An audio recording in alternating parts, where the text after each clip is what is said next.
today is the executive director and her co-founder of Mothers in Charge. Both of their sons were killed by the same man, but at different times. Please give a loving welcome to two incredible moms, Dorothy Johnson Speight and Ruth Donnelly. And they are joined by Tyrone, Rashawn, and Rodney. Tell me about Mothers in Charge. Mothers in Charge is a group of mothers, grandmothers, aunts, and sisters. Most of them have lost loved ones as well. We support families who've lost loved ones to violence, families who have been affected by violence. We provide support, grief support, and all those kind of services. But we also go into the schools and into the communities to teach conflict resolution and anger management. We also work with elected officials around gun legislation to have stricter gun laws and things like that. Your sons were killed so senselessly. Yes. My 24-year-old son, Khalid Jabbar Johnson, was shot to death over a parking space in December of 2001. And Ruth, your son Justin? He was stabbed around the corner from our house on his friend's porch on July 15th, 2001, and he was 19 years old. And their murders brought you together to start Mothers in Charge. I actually saw Ruth on a show, a television show, asking for help, someone to come forward with information on who murdered her son. And I saw her standing 2 blocks from where my son had been murdered. And I decided the next day or so to go and see if there was any connection. And that was when we found out that both children were killed by the same person.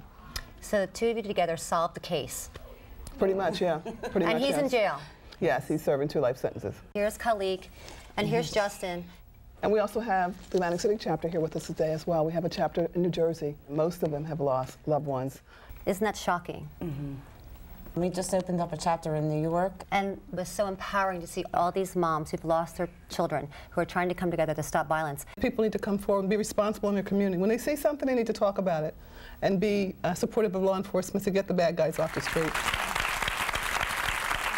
And let's talk about these 3 young gentlemen here today. Tyrone, what brought you to Mothers in Charge? We lost 2 brothers through a tragic train accident right after they got arrested for fighting, and Teens with Power taught us how to, you know, handle disagreements without using gun violence or without using any violence at all, and it taught us a lot. You know, Teens with Power through Mothers in Charge taught us a lot. And you have a musical gift, and you're going to sing a little chorus for us. Should we hear a little song from the boys? When the weak guy keeps me hanging on, gotta sit at his feet, cause that keeps me standing strong. When temptation's after me, God keeps me hanging on. This is love that keeps me hanging on. That was beautiful. They will never be forgotten. Never. Because of what you're doing. Absolutely. Their memories, their love, their life will live on through us, through this organization. We're all on a mission together, right? That's right. Absolutely. And we're so happy to have you here. And we're so happy to have one of your Mothers in Charge members. And Kathleen O'Hara is right now in our salon with Kelly Toll. How is she doing, Kelly? Hey, Linda, she's doing great. And right now we're just applying some of the blush. We're actually using the Laura Geller blush on her, which works really great. It's about a bunch of brown and rose tones that are blended together. She's got great cheekbones. Mm-hmm. The Laura Geller products have a little bit of shimmer in them too, so they kind of give you a little bit of that shine, you know, that you kind of get from the sun. You're not letting her look, are you? No, of course not. Don't tell her. And the next time we see Kathleen, she'll be a mother in charge on top of the world. Dorothy and Ruth and boys, thank you so much for being here. And you can find all about Mothers in Charge on our website by going to momsonthemove.com. We'll be right back with more Moms on the Move.